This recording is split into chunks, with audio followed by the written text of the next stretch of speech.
உங்க கருத்துப்படியே நான் வரேன். நீங்க ஒரு இந்து, நீங்க வணங்குவது கிறிஸ்து. நீங்க கிறிஸ்தவர் ஆனால் இந்து. அதெல்லாம் இருக்கட்டும். ஆனா அந்த கிறிஸ்து இந்துவா? அவர் வெள்ளைக்கார கடவுள் தானே? அவர் வெள்ளைக்கார கடவுள் இல்லை. இயேசு கிறிஸ்து பாலஸ்தீனத்தில் பிறந்தவர். அது ஆசியா கண்டத்தில் இருக்கு. அவர் ஆங்கிலம் பேசவில்லை. அவர் பேசிய மொழி அரமேயம். இயேசு கிறிஸ்து என்பதற்கு ரட்சகர் என்று பெயர். அவர் உலக ரட்சகர் என்று வேதாகமம் சொல்லுவார். அப்போ நீங்க சொல்றபடி பார்த்தா அவர் இந்தியர்களுக்கு மாத்திரம் கடவுள் அல்ல, அவர் உலகத்தின் கடவுள் என்றால் ஏன் இந்தியாவில் அவரை முக்கியப்படுத்துறீங்க? இந்தியாவும் உலகத்துல தானே இருக்கு. இந்தியா இந்துக்களுக்கு மட்டுமே என்று சொன்னால், இந்தியாவை படைத்தது இந்து கடவுள் என்றால் வெளிநாட்டை படைத்தது யார்? இந்து மதம் என்றால் இந்திய மதம் என்று பொருள். உலகில் எங்கும் அமெரிக்க மதம், இங்கிலாந்து மதம் என்று ஒன்றுமே இல்லை. இப்படி நாம் பார்க்கும்போது கடவுள் பலராக தெரியும். எல்லா கடவுளும் ஒன்றுதானே? இல்லை, எல்லாருக்கும் ஒரே கடவுள்.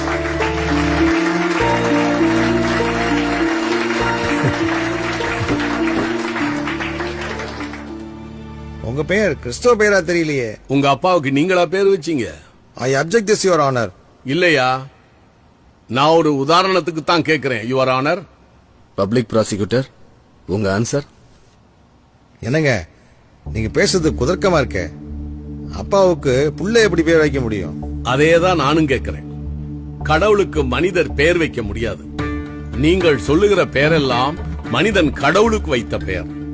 இயேசு என்று பெயரிடுவாயாக என்று பிதாவின் இடத்திலிருந்து கட்டளை வந்தது.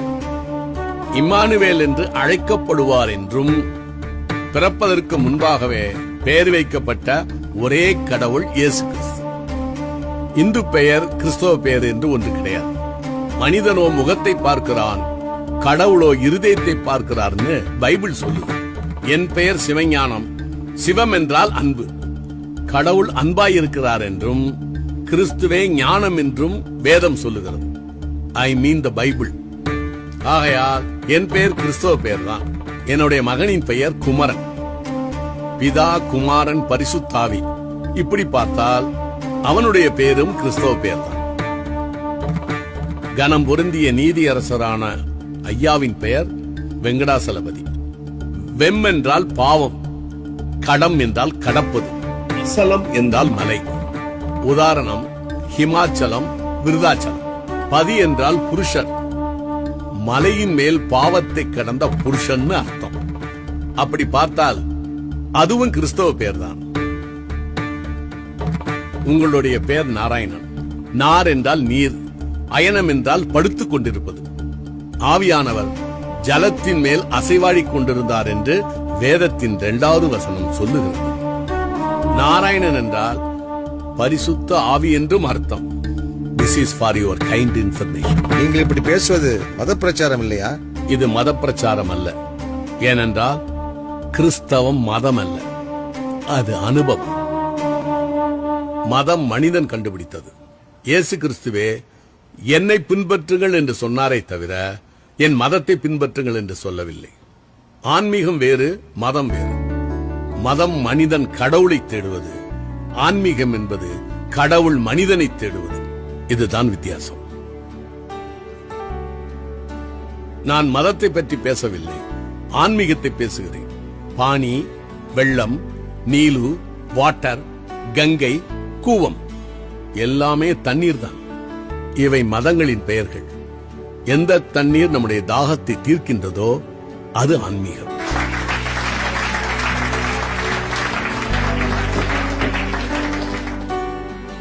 சத்தியம் ஒன்றுதான் இருக்க முடியும். அந்த சத்தியம் என்ன என்று அறிந்த பின்பு இந்த உலகத்துக்கு சொல்ல வேண்டும் என்பது கடமை. சுவிசேஷம் விதைப்பது என் மேல் விழுந்த கடமை. அதை விதைக்காவிட்டால் எனக்கு ஐயோ என்று என்னுடைய வேதம் சொல்லுகிறது. இந்த உலகத்தில் நமக்காக பிறந்து, நமக்காக வாழ்ந்து, நமக்காக உபதேசம் செய்து, சிலுவையிலே அறையப்பட்டு மரித்து 3ஆம் நாள் உயிர்த்தெழுந்து செல்லும் போது பயப்படாதிருங்கள், சதா காலங்களிலும் நான் உங்களோடு கூடவே இருக்கிறேன் என்று சொன்னவர் இயேசு கிறிஸ்து. எஸ்கியூஸ் மீ சார், இயேசு கிறிஸ்து மட்டுமல்ல, முருகப்பெருமானும் சொல்லியிருக்கார், யாம் இருக்க பயமேன். You are right sir. ஆனா ஒரு சின்ன வித்தியாசமும் இருக்கு.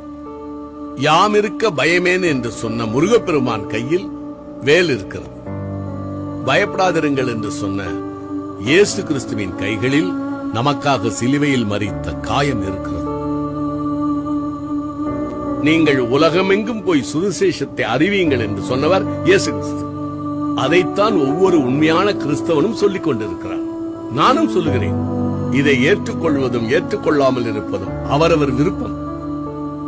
ஏற்றுக்கொள்வதற்கு பெயர் மதமாற்றம் அல்ல, மனமாற்றம்.